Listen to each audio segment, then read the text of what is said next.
but that's life, it happens. Woke up on the dark side of my mattress. This is Dirt and Sprague on 1080 The Fan.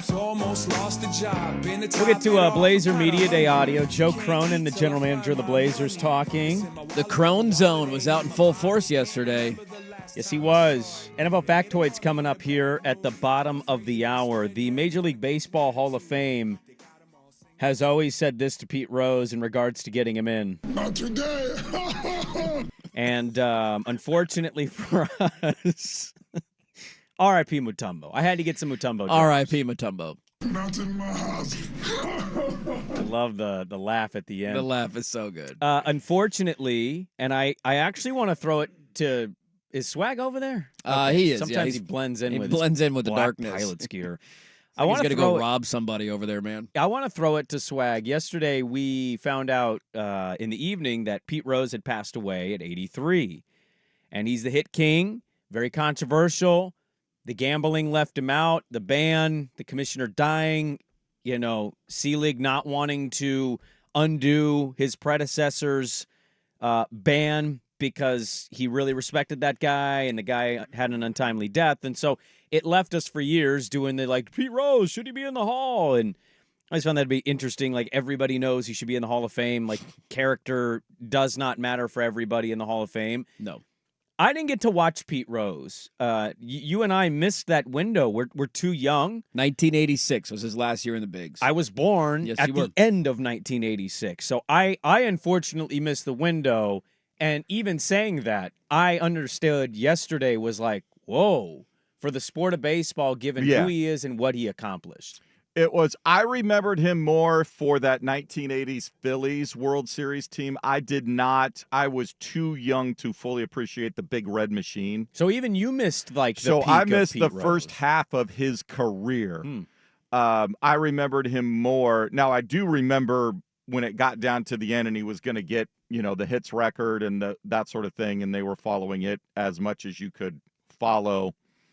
It was we still didn't have ESPN. Sort of. I don't know that Not like it was now. Not like it is now. When he made the hit record, I actually I pulled the audio. Yeah, we pulled the audio. I was trying to figure out. It sounds like Kurt Gowdy, but I'm not sure that that's who that voice was. That had to have been big national news. It was big everybody national was tracking news. that day in and day out. That was on the order of the home run derby Sure. between McGuire and Sosa. It was or every Ripken day. going for the all-time game streak. Yeah. I mean, that was a record that many thought was unbreakable. But I remember him getting down in the crouch and hunching down. And that Phillies team was fun. With Steve Carlton and Tug McGraw and Bob Boone and Bake McBride and all those guys. It was a goofy, funny team. They were kind of a predecessor in a little bit to the 86 Mets. That was a total zoo. But he was there every day. He played 162 games. That was back when there was nobody that got more joy out of being at a ballpark than Pete Rose, and he didn't know how to find something else in his life that provided him with that same thing. And ultimately, that's what doomed him.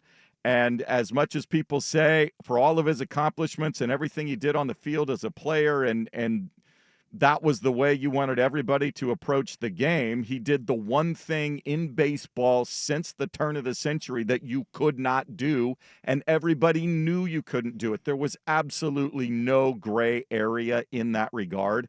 And I've got to think Major League Baseball was probably even more upset that they could, because there would have been no better ambassador for the game. Nobody loved to go out and be at a ballpark and wave and sign autographs and all of those things than Pete Rose. And they couldn't use him to do that because he violated the one, unbreakable rule in the game, which is you can't bet on it. And, in today's society, and maybe now that betting's so legal, but I think it's even more of an issue today. We saw it with Porter Jr.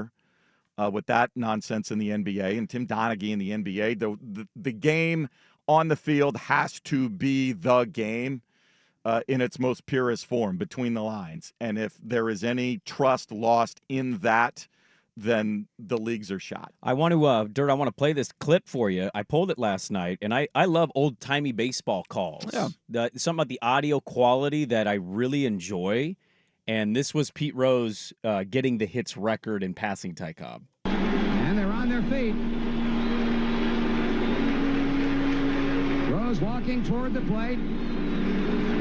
The most famous number 14 in the history of this game, and trying to make history right here in the first inning tonight. He levels the bat a couple of times. Shao kicks and he fires. Rose swings. There it is! There it is! Get out! Get out! All right! Hit number 4192. A line drive single into left center field. A clean base hit. And it is pandemonium here at Riverfront Stadium. The fireworks exploding overhead. The Cincinnati dugout has emptied. The applause continues unabated. Rose completely encircled by his teammates at first base. Joe, quite an emotional scene here at the ballpark. Another base hit. Yes, it is. That's. And Rose now recognizing this outpouring of affection from the standing room only crowd as he turns a complete circle, waving and doffing his batting helmet to the crowd.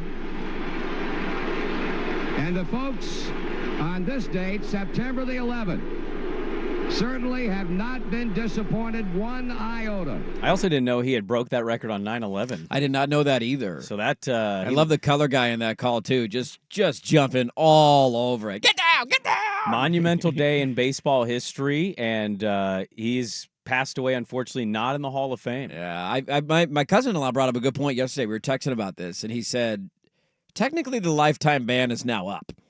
Yeah, he's Well, dead. but it's up to the. I know. the I'm just, veterans but or technically whatever. he I was think given of- a lifetime ban from the Hall of Fame. And he's dead. His lifetime is over now. Yeah. So can we just stop with this and put him in? I think what will tip the scales if they start allowing Bonds and Clemens and those guys in. real at some indications that's point, happening. Yeah. that will give somebody somewhere the mental license at that point to Well, forgive I just like, him. at what point have we paid our price here, right? Like, I don't Yeah. disagree with anything that Swag said. He committed the cardinal sin in the sport. The Major League Baseball, you have to remember too, like when that happened in the 80s, I know it seems like a very long time ago, but that's like 70 years removed from the White Sox or Black Sox World Series scandal, right? So that would be like the equivalent of something like that happening in the 1960s. It wouldn't be ancient history. That was over a century ago like it is now. So that's always been their big bugaboo of worrying about gambling scandals and throwing a World Series and how do we not let that happen again? And so he committed the one thing that you can't do. I would argue him being essentially banished for the rest of his life was punishment enough. And to me, it's one of the biggest frustrations of that sport. I'm not condoning what he did, although he only gambled on his team and never threw games on purpose. But the idea that you can tell the story of Major League Baseball through a Hall of Fame without having Pete Rose in is just laughably stupid. Or Barry Bonds. Or Barry Roger Bonds or Roger Clemens Yes. or any of these Yes. people. And I just it makes me incredibly frustrated. This is akin, like playing that soundbite is the equivalent of LeBron finally setting the all-time scoring record, and it's something that many people thought would never happen again because Kareem played for so long and was so good for so long.